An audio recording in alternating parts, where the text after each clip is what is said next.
Good evening and thank you for choosing 2 Works for You. I'm Vincent Hill. An Oklahoma teen preparing for the fight of his life. One day, Javen Blake at his high school wrestling meet. The next, he's admitted to a hospital 400 miles away. 2 Works for You's Mason Morrow shows us why Blake is anything but afraid.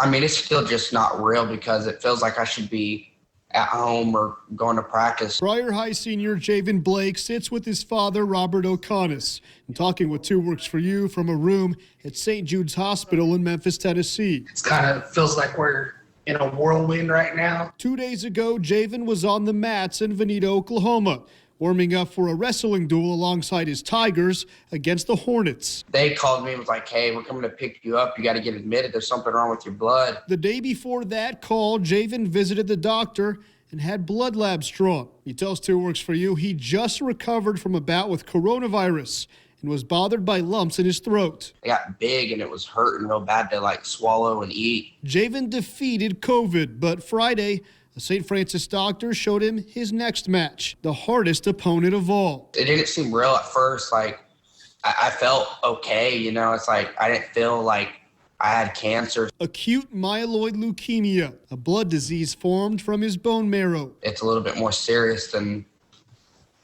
what I originally thought. Javen and his dad immediately packed up and drove 6 hours to St. Jude's Hospital. They'll spend the next 2 months there battling back. They're trying to get him onto a trial because they want to do aggressive treatment with it. Monday morning, a bone marrow test and spinal tap. Then Javen says he'll undergo aggressive chemotherapy to wash the cancer from his bloodstream. I know what to expect. I just don't know if there's any way I can really just be ready for it. Javen admits he's not prepared, marching into the unknown, but he's not afraid. He knows he's not alone. Loved ones back home in Pryor sending all the prayers his way. 400 miles of distance never felt so close. Even though we're further apart, but I'm closer together with all of them. Reporting, Mason Morrow, 2 Works for You. All right, Mason, thank you. Doctors tell Javen and his dad if he responds well to the treatment, he can move back home after 2 months and be treated right here in St. Francis and Tulsa.